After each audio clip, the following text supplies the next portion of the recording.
So welcome students. In today class we will study about the reverse osmosis. So we have already studied this topic before the mid semester, and today I am only the repeating the main part of these topics.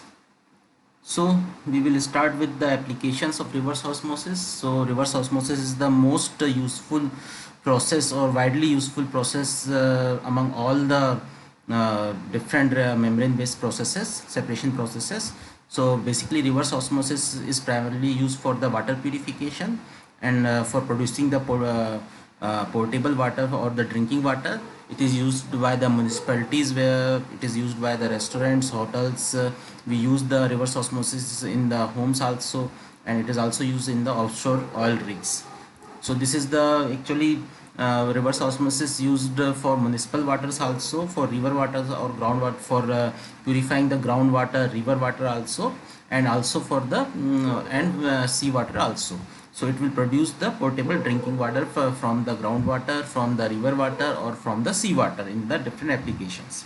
Second is the for production of the ultra pure water. So in the different industries we need the ultra pure water for the reactions as well as for the different other operations, like in the boilers or drug formation and other things. So for that also we can use the reverse osmosis process for production of ultra pure water, where the salt concentration of the concentration in the water will be very low. Next is for concentration of the for concentrating the different materials in the food industry, as well as in the food industry, as well as in the other biotechnological industry. So basically the reverse osmosis process is used in food industry for concentration of the milk, for concentration of the juices, coffee, as well as for de-alcoholization of the wines and beer. So for making the constant concentrations of alcohol in the wine and beer, for that purpose also we can use the reverse osmosis. Reverse osmosis also primarily used for the wastewater treatment. So basically for treatment of the wastewater producing from the textile industry, pulp and paper industry. So this type of wastewater contain a lot of the organic material as well as the salts. And in the metal industry, where a lot of heavy metals comes from in the wastewater, so this type of wastewater can be treated by using the membrane based reverse osmosis processes. Now membrane materials used in the reverse osmosis. So there are basically two different types of membranes are used in the reverse osmosis, commercially available reverse osmosis. First is the cellulosic membranes, where the cellulose acetate or cellulose triacetate are used. So this type of membrane I have already explained in the introduction of the membrane technology, that this type of membranes has the very narrow range of the pH, as well as the narrow range of the pH, and don't have the high fluxes, but this type of membranes have the high resistance for the chlorine. Okay, and second type of membranes are the polyamide membranes. So these materials, sulfones, polyvinyl alcohols, are also used, but mainly the polyamides are used in the reverse osmosis membranes. So nowadays whatever membranes we are using our homes, that are the polyamide membranes. So that polyamide membrane has the base of the polysulfones, which will provide the high strength to the mechanical strength to the polyamide membrane, as well as that, and that both membranes are casted on a polyester, non-fabric polyester texture. So that is the reverse osmosis membranes which we are using in our homes has the three layers membranes, composite membranes. First is the polyester texture, which has the very high porosity and large pore size, with the large pore size. Above that we have a very thin layer of polysulfone membrane, polysulfone ultrafiltration membrane, which has the micro size of pores and provide the high strength to the material. Then there is a very thin layer of polyamide. That polyamide will provide the separation, that will remove the water that will allow to transfer the water molecules from the mixture. Okay, so the separation occurs due to polyamide only, and other material will provide the mechanical strength to the polyamide layer. Okay, so generally the membrane used nowadays are the polyamide membranes. So that will give you the high fluxes and can be used for wide range of pH, but the problem is lower membrane life as well as the less resistance to the chlorine. Okay, so these are the, for that we are preheating the water in our home appliances. So in our home appliances we have a mechanical separator also, where the small micro filtered separator also, where we can remove the particles of the solid small solid particles. Then we have the carbon cartridge, which can use to separate out the chlorine and other dissolved gases in the water. So that pre-treated water then sent to the polyamide reverse osmosis membrane. There it will be purified. So these two type of membranes are used in the reverse osmosis. Now the osmotic pressure. So this is very important concept in the reverse osmosis. So basically in reverse osmosis we are reversing the osmosis process. So in osmosis process, what is the osmosis process? So in osmosis process, if you are separate out the two different concentration of the two different solution which has the two different concentration by using a semi permeable membrane, then water will flows from the dilute side to the concentrated side. So in reverse osmosis, the just opposite happened. The water will flow from the concentrated side to the diluted side. So how it will happen? Because we will provide the mechanical pressure at the concentrated side, so that will overcome the osmotic pressure. So you have to calculate the value of osmotic pressure. So here pi represent the osmotic pressure, pi equal to vi ci rt. So this is the Van 't Hoff equation which is used to, this is the Van 't Hoff equation which is used to calculate the osmotic pressure. So osmotic pressure difference across the membrane can be calculated by pi dash minus pi double dash. This is the permeate side osmotic pressure, this is the feed side osmotic pressure. So the difference will be equal to the total osmotic pressure difference across the membrane. So you have to give the more mechanical energy or more mechanical pressure towards the feed side than the delta pi, then it will be reverse osmosis. Okay, so it can be calculated like VIRT ci minus ci dash minus ci double dash. This is the ci is the concentration of salt in the feed side, ci dash is the concentration of salt in the feed side, ci double dash is the concentration of salt in the permeate side. Vi is the Van 't Hoff factor, which is equivalent to the numbers of ions present in the molecule of salt. So if it is an NaCl salt, the Vi value is 2. If it is a BaCl2 salt, Vi value is 3. So in this way you can calculate the value of Vi. Now there is a small derivation to calculate how much minimum energy required to separate the salt from the water. So suppose you have a salt water mixture and you want to separate out the salt and water from it. So what is the amount of energy required? So this derivation is based on the thermodynamics, the first and second law of thermodynamics, and the basic concept of the reversible thermodynamics. So then we can calculate the, from this derivation we can calculate the what is the requirement of energy to separate out the salt and water from their mixture. Okay, so we will start with the second law of thermodynamics, that is the ds is greater than equal to dq by t. So this equation, this expression represent the, basically this expression represent the definition of entropy. Here S is entropy. The change in entropy should be greater than if the process is irreversible and equal to if process is reversible. dq is the change of heat of the system and T is the absolute temperature of the system. So ds is greater than equal to dq by T. This is the second law of thermodynamics. And from the first law of thermodynamics, for a closed system we can know that du is equal to dq plus minus dw. U is the internal energy of the system. So change in internal energy of the system of a closed system, this is defined for the closed system, should be equal to dq change of heat plus minus dw. dw is the work done. So if work done on the system, then it will be positive. If work done by the system or work done, then it will be negative. Okay, now for the, this is the first law of thermodynamics. So we can combine both laws and calculate the how much energy required in this process. Okay, minimum energy requirement in this process. So this dw is work done on the system, can be represented by dw equal to pdv minus dw dash. So pdv is the reversible work, pressure multiplied by change in volume. This is the reversible work done on the system. minus dw. This is the extra work, irreversible part of the work which is required, because any actual process, any practical process is a irreversible process, and this pdv is only the reversible work. So minus dw represent the extra irreversible works required in the system. Okay, so if you rearrange this equation, you can write dq equal to du plus pdv minus dw. Okay, so just we substitute the value of dw here, then we rearrange this equation. It will become dq equal to du plus pdv minus dw. Now just substitute the value of dq from this equation, equation number 1. So it will become dq equal to tds. So tds should be greater than equal to du plus pdv minus dw. So this is the equation number 3.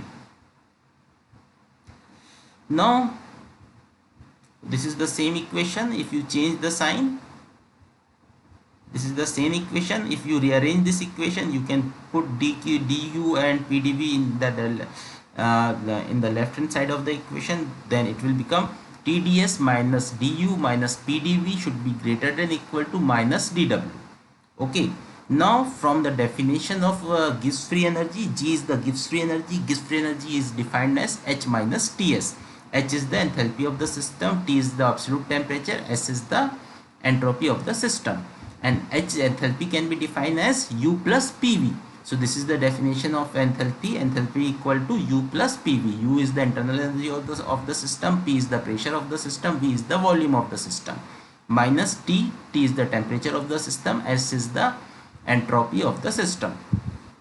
So this is the G, Gibbs free energy equal to U plus PV minus Ts. Now if you calculate change of Gibbs free energy at constant temperature and pressure, so that will be equal to G dGe, delta G del dG at constant temperature and pressure should be equal to du plus pdv. Why? Because P is constant here, so P dV minus TdS, because T is constant here. Okay, so if you compare equation 4 and 5, then you can replace the value of du plus pdv minus ds from the in this equation, in fourth equation. So it will become minus dg at constant temperature and pressure should be greater than equal to minus dw dash, and this is the irreversible work. This is the actual work required for the system. Okay, if you integrate the both side, it will become g1 minus g2 should be greater than and equal to then minus dw. So this is the work required for the system, and when you change the sign, then it will become g1 minus g2 should be less than equal to dw. So this is the minimum work required for the system for doing this, for changing the system, for for providing the change in the system. Okay, so this is the work required for the separating the salt and water from the mixture. Okay, so this is the minimum work required. So minimum work required for separating the salt and water from their mixture should be equal to change in Gibbs free energy in the both for step 1 to step 2. So in step 1 both are in the mixture form, and in step 2 both are in the separated form. So this is the changes Gibbs energy in both steps. So that will be equal to the minimum work required. So this is the calculation based on the thermodynamics, how much work required for the separating out the salt and water from their mixture. So this is actually the theoretical work. It is the minimum work, and the actual work will be higher than this work based on the efficiency of the pump you are using or efficiency of the other equipment you are using. There are pressure drop in the pipes, and there are pressure drop in the flow channels. So that work will be added in this work. This is the minimum theoretical work required for separation.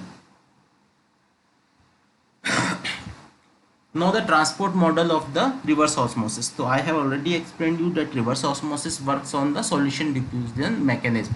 So in the solution diffusion mechanism, the species present in the liquid selectively absorb on the surface of the membrane, then on the membrane, then diffuse across the membrane due to the concentration difference, then dissolve at the other side of the membrane due to the and separated out. Okay, so while there is a permeability, or the membrane have special selectivity towards the water than the higher selectivity towards the water than the salt. So it is absorbed, selectively absorbed, water molecules are selectively absorbed on the surface, then that will be selectively diffuse across the surface, then dissolve at other side of the surface. Okay, and the separation occur due to the different values of absorption coefficient and diffusion coefficient of water and salt in the membrane material. So there one more method, one more physical concept applied here, that is the concentration polarization. So concentration polarization is defined, can be calculated by film theory model. So basically I am explaining here that what is the concentration polarization. So because membrane is selectively transporting a, a specific species present in the mixture. Suppose you are separating water and salt, so membranes are is selectively transporting only the water from the mixture. So what will happen, the concentration of salt is start to accumulate on the surface of the membrane, because it's the solid body, so it is in the stationary condition, so you have a lower velocity of the solution here. So the concentration of salt will be higher at the surface of membrane. It will not accumulate it or precipitate on the surface. If it will precipitate, it will be the membrane fouling, but it will start to, concentration will be higher. So if the concentration of the bulk solution is C21, then the concentration of salt at the surface will be C22, where C22 is higher than the C21. So this phenomena is called the concentration polarization. So you can calculate the concentration polarization by using the film theory. So I have already explained you the film theory model. This is the mathematical model, and I have already asked you the question about the this derivation in the mid semester exam, so I am not repeating this. So this is the final equation. So C22 by C21, so this is the concentration at the surface of the membrane, this is the concentration in the bulk. So C22 should be higher than C21. That should be equal to, nearly equal to, exponential of JB by K. So JB is the total water flux in the meter cube per area per unit time. So volume per area per unit time. So this is the water flux, total water flux, divided by K. K is the mass transfer coefficient of the membrane of the film, that water film which contains the higher concentration of salt. So that is the based on the film theory. Okay, here K is the function of flow rate of the feed flow rate in the feed channel. Okay, so if you have the higher concentration of C22, you will get the lesser flux. If the fluxes are higher, then you have the higher concentration. If the fluxes are lower, you have the lower concentration polarization. Okay, so this equation you can use to calculate the concentration polarization, or the concentration of salt at the surface of the membrane. Okay, now the solution diffusion model. This is all about the, in this equation you are relating the rejection to the concentration polarization. So R observed means the observed rejection of salt, which is defined by this formula. Rejection is C22 minus C23 by C22. Here C22 is the concentration of salt at the surface of the membrane in feed side. C23 is the concentration of salt at the surface of membrane at permeate side. So the both side of the membrane. So C22 minus C23 means how much salt concentration changes from the feed side to the permeate side, divided by C22, it will become the rejection. So this is the actual rejection which happens across the membrane, because C22 is the concentration at the surface. But what you observe, because you cannot calculate the experimentally measure the concentration at the surface, you can only measure the concentration at the bulk. So that will be equal to C21 minus C23 by C21. So this is C21 is the concentration of salt in the bulk solution, C23 is the concentration of salt at the other side of the membrane at the permeate side. So C21 minus C23 by C21 is the observed rejection. So you can correlate the observed rejection and actual rejection based on this formula. Okay, so this is the simple derivation, you can follow this. I have already asked this derivation during the mid semester exam. So the final result is ln 1 minus R observed by R observed equal to ln 1 minus R by R plus JV by K. So this is the formula which correlate the observed rejection to the actual rejection and the JV by K, concentration polarization. Okay, so you can use this formula to calculate the actual rejection when you know the observed reaction experimentally.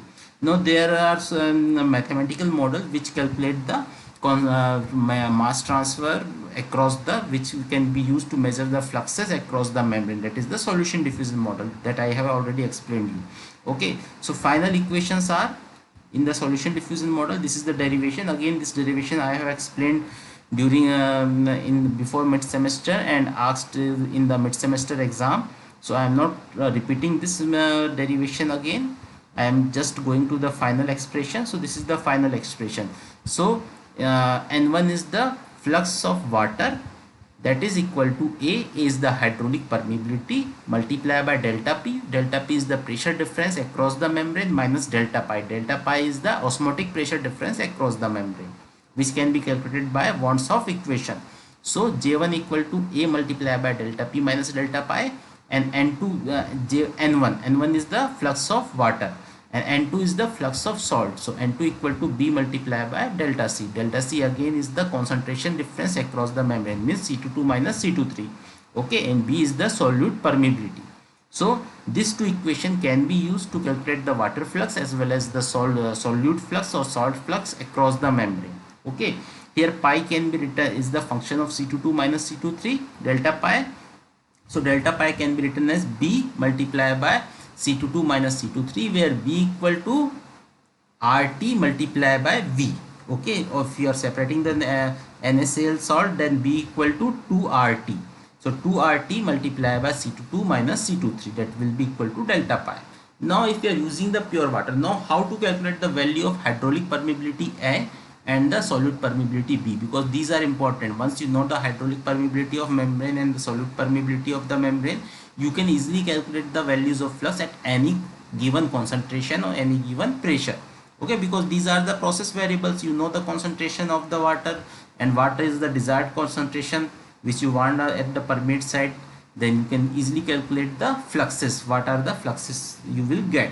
Okay, so for calculating the value of N1 and N2, you can design the specific experiment. For calculating the value of A and B, you can design the specific experiments. So in this experiment, first you do the experiment on the membrane using the pure water. So what's happened in the pure water, the concentration of salt will be 0, so delta pi will be 0. So you will get N1 equal to A minus A multiplied by delta P.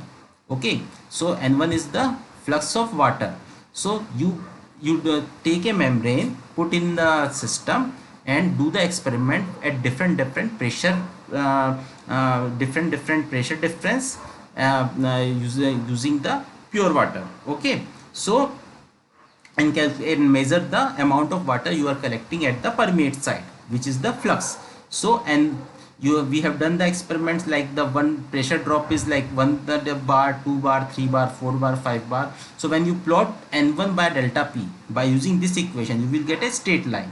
So here from this equation you can say that A equal to N1 divided by delta P. Okay, or delta N1 divided by delta P. So if you know the value of N1, you know the value of delta P, you just plot the value on the graph and make a straight line, and the slope of the straight line will represent the value of hydraulic permeability. So in this way you can calculate the value of hydraulic permeability. Okay, now the second thing is measurement of the value of B. But B cannot be measured directly. Why? Because the concentration of salt at the surface cannot be measured. We have already explained you that there is a concentration polarization on the surface. So you cannot measure the concentration of the salt at the surface of the membrane directly. Okay. So for that we will combine this equation to the next equation, which is this equation which we have derived for the concentration polarization. So we have already explained that this equation R observed is the observed rejection, R is the true rejection. So in here R can be written by this formula, and if you rearrange this formula, then R will be equal to 1 minus B. B is the solute permeability, C22 minus C23 divided by JV. JV is the total flux divided by C22. Okay, and again if you use this formula, replace R by this formula and solve this. This is not important for you. Just you have to follow the steps, and you have to only remember the final value or the final expression. So the final expression equal to ln 1 minus R observed divided by R observed JV equal to JV by K plus ln B. Okay, so this is the final equation. So in this equation, R observed is the rejection of salt. So rejection of salt can be calculated like in feed system you have the 500 ppm salt. At the product you will get the 50 ppm salt. So 500 minus 50 divided by 500. This is the rejection of salt. Okay, so in this way you can calculate the R observed. JV is the total flux. So how much water you will get in the permeate side. Suppose you are doing the experiment, you will get the 100 ml water in 10 seconds. Okay, and the area of the membrane is 0.1 meter square. So 100 divided by 10 10 multiplied by divide by 0.1. So it will become your amount of flux JV. Okay, so you just substitute the value of R observed there, JV here in this equation, and the plot JV versus this value. Okay, so when you plot this value, how you will get the different values? Of course, by doing the different experiment at different pressure. Once you change the pressure, the value of JV will change, value of R observed will change. You will get a different values. So you can plot just JV versus just this value. You will get a straight line. The intersect of the straight line in y-axis will represent the ln B. So from this value you can calculate the value of B, and the slope will be equal to 1 by K. So by slope you can calculate the mass transfer coefficient K values. So in this way you can calculate the value of K as well as value of B.